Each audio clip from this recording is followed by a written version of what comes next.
During the attack, contact was lost with Squad Lorenzo. According to sensorium data, they are alive but unmoving.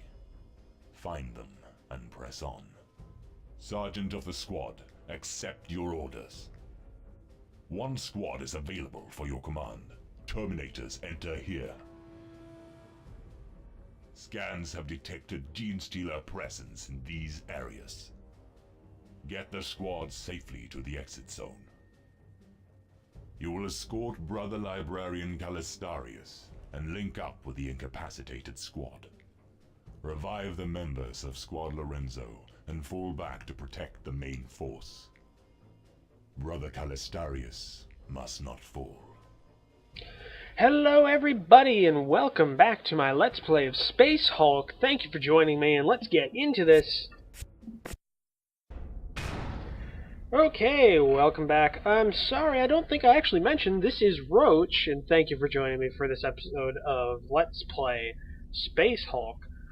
As you heard from the original, from the opening of this mission, we are recovering a unconscious squad, so we're just going to place this librarian and this Power Claws guy. I think it's a Power Claws guy, I'm not sure. And let's deploy. So, I don't exactly have a strategy for this because it seems like a very, very uncoordinated mission right now. So actually, let's just go to our map and see what we have here. Okay, it looks like all these big rooms have people inside of them. What our first objective should be is to hit this top room with the close combat guy and this normal scrub. Oh, we can split them apart, I guess. Have one of them hit down here and have one of them hit up here. Then the two up here can slowly bring themselves down through this corridor, link up with these guys who have just revived Zale, and then move down through this corridor, pick up this guy along the way, move down to here, pick up this guy, up, down this corridor, hitting the extraction point. But this is going to be a bit of a different commentary than usual. I'm not exactly going to be talking too much about the gameplay. Actually, there's a lot of things I just kind of want to talk about, I guess. So I'll probably be switching off between what's going on and in this game and kind of just what I'm talking about. So it might be a bit hectic. I'm not sure. I don't usually do this. I'm usually pretty... I usually talk a lot about what's going on, so who knows. Oh, malfunctioning door. Actually, that's the first time we've seen one in a while, so okay. Yeah, I am a pretty big RPG player. And if you don't know what that is, RPG, it's a role-playing game, but I'm talking about a pen and paper RPG, like Dungeons and Dragons, and games like, games like D&D, Pathfinder, etc. If you don't know, actually, I was in a live stream with a fistful of dice as for one of his contests, where I played in the game as a character, and you can find that on his channel. Actually, I'm in the first session. So, but other than that, I'm actually a pretty big fan of the... Oh wow, he's a psyker. That's cool. Didn't know that. Huh. But yeah, I'm a pretty big fan of the RPGs, the Warhammer 40k RPGs. And they're the games such as Dark Heresy, Death Watch, what else is there? Dark Heresy, Death Watch, Rogue Trader, Dark Crusade, and recently Only War. I actually just got my hands on Only War. I'm really enjoying it. I'm actually a pretty big fan of those, and recently I learned that there is a new edition of Dark Heresy coming out, which I find really cool, because I actually had one of the original copies of Dark Heresy. I had one of the original prints, which was made by Black Industries, which went bankrupt very soon afterwards, so actually having a Black Industries copy of the game is pretty rare. I no longer have that due to an unfortunate accident with water, but and damages coming from that. But yeah, there's a new edition of the game coming out. Obviously the second edition of the game, and it's I got a copy of the beta. Yeah, we'll revive. I got my copy of the beta, and I just want to kind of go over my opinions of it. Now, if you don't know anything about this, it's probably going to be really boring for you, and I'm sorry for that. But it's just something I kind of want to talk about. And hopefully this librarian doesn't die. I'm not sure what his abilities are. But yeah, I've taken a sit down and I've done a preliminary kind of skim / read of the game, where I kind of go through, get all the big parts of it. Wow. That's a lot of gene stealers. I wonder if there's anything that psyker can do, or the librarian. But yeah, just kind of preliminary read to see how I like some of the system, etc. Hold on, I'm just trying to think of a decent strategy. What does this guy have? He has converts one side to one speed. Okay. Force barrier blocks tile for 1 turn.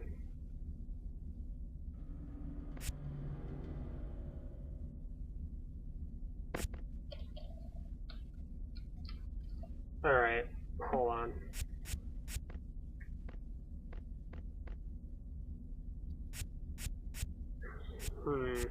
Sorry, just trying to think of something here. Okay, this guy, I'm actually going to move him up over here. We're going to strategically use his powers, but, like... No, he actually fired. Okay, Psychic Storm. Let's see if this works.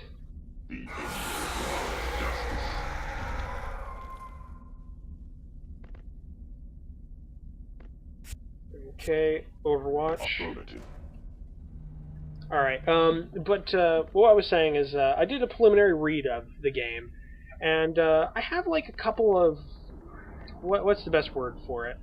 Not problems. Yeah, problems are probably the best way for me to phrase it. And the second edition's coming out because Dark Heresy is kind of old in comparison with the other games, and a lot of the systems that they implemented in the game, well, let's just say they weren't exactly the newest thing when they were made, so they kind of want to retool the game, I guess is the best way to put it.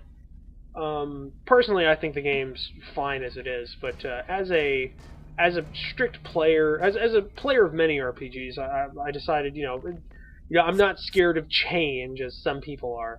But I'm a nitpicker when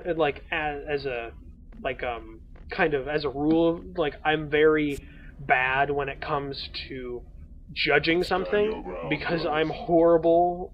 I always nitpick the smallest things in a game or in a movie or all these other things because I'm just that kind of bad when it comes to it. So when I come in and read this book, I always have nitpicks, and it's very hard even for me to figure out what I'm nitpicking and what is a legitimate concern. But it seems like in this book, there's a lot of small things that that to me actually kind of ruin some of the parts of the game. Okay, we're doing good so far.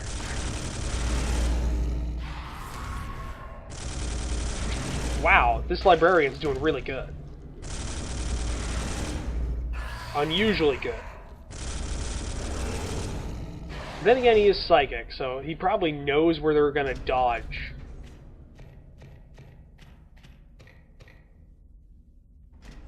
Okay, and that one's going there. But yeah, and what I'm talking about here is okay, first thing. They do really good stuff with the character creation, because in the original Dark Heresy game, the character creation was really kind of stringent on classes. Ah, crap. And what I mean by that is it was very you did this job and that was kind of all you did. And if you didn't do that, you were kind of bad at everything else. Like it was very kind of D&D, I guess is the best way to put it. Like it really tried with the class system, and there's still kind of there's still kind of that in the other games, but the original, along with the class system, also had the problem that if you decided you were going to okay, there was a tech tree basically, like a kind of like a skill tree that you bought skills from, which was fine, but it didn't really work with the setting. Is the best way to put it. So when most people play, hold on, frame rate drop. Let's see what we got here. Okay, but what I'm trying to say is that there was a feeling that you were pretty much in that job. You couldn't buy skills willy-nilly. You had to go with what was inside of your tree, which made it really hard to kind of do what you wanted with the game. And it kind of worked, I guess, but there was a let's see here. Is that an axe that he's carrying? Yeah, it's a force axe. Okay. We'll guard just in case they come at us. But basically, all that aside, in the new game, there's no skill trees that you have to pick stuff from depending on your class. You can kind of just go with what you like, and it's based on what class you have and everything else, how much it costs you to buy the skill and experience points. You know, pretty standard if you play things like Only War, which has the same kind of system. That's a good part about the game. I like that part about the game. But like I said, they do really good stuff, but then there's very little things they do that kind of ruin it for me. The first thing that got my eye was that there's no longer a money system in Dark Heresy, which doesn't make sense for me, because the money system in Dark Heresy was the only because it was the only one that made sense out of all the games, because specifically in Dark Heresy, you're undercover as an inquisitorial agent, and you're kind of, you're going undercover. So, you having money to spend on certain things made perfect sense. But in this game, they replace it with kind of this mini-game for availability, which I don't like. And the reason why I don't like it is because it doesn't really make sense for the system. You're undercover, so having your status kind of dictate how much things cost, people should know who you are. And also, I'm just as a general rule, I'm really against mini games for a okay, he can spot those guys, so he's gonna go down there. I'm kind of against mini games for normal buying stuff, just normal stuff, food combinations, stuff like that. That shouldn't have a mini game attached with it. What should is really big stuff, like finding, I don't know, finding finding a ship or something in 40K is very that's something that could definitely, you have to kind of wheel and deal for that. But for normal stuff, it should just use money. And I don't see why they went with this new system. Again, and like I'm saying, that sounds really nitpicky for me. And I don't know if it's because to me, I think it would get really annoying if you had to make that. You have to basically roll to see if something's available every time. And it doesn't, that seems like it would get really boring. Ooh. Yeah, it seems like it get really boring and really annoying, actually, for a lot of groups. Just why not just put a money system in there, and then all you got to do is buy it with money you get. Am I the only one that makes sense for? I get that some of these games are trying to kind of be their own thing as time goes on, but it just doesn't, I don't know, I don't see why they have to do that. It makes sense in Only War because there's no money with being in a military. Death Watch, you're playing Space Marines, so there's very little, there's no money in that one as well. Rogue Trader, you're rich anyway, so I don't see why there's like there wouldn't be a money system because you're already kind of rich being a rogue trader. And in Black Crusade, you're kind of evil, so there really isn't a civilization with monetary like things attached to it that you could actually, buy stuff with. If you get what I'm saying. So I'm not like, I don't know. It just, that's a nitpick. The other thing is that they've taken the wound system out of the game. Personally, doesn't really like it doesn't work for me. Like, because it's trying to be Call of Cthulhu without being Call of Cthulhu. Like, it's trying to make combat something you never do because it would be stupid to do combat when you can die very easily. So basically now, instead of having the wound system, instead of it being your armor, your toughness, and any cover, and then your wounds before you get to critical damage. Basically, as soon as it gets through your toughness, your armor, and any cover, then you just take critical effects. Which, like, it sounds kind of cool because, oh yeah, it's really dangerous. That's awesome. But it doesn't, like, to me, it doesn't make it doesn't, like, work. Because that's just really that's just way too damaging. That's like trying to be really deadly when it really shouldn't be. It really should just be kind of its own like little I don't know, what am I trying to say? It should be more a yeah, we're gonna have this guy guard. Hopefully he doesn't die there, but he has a force axe, and I hopefully he's really good. Actually, hold on a second.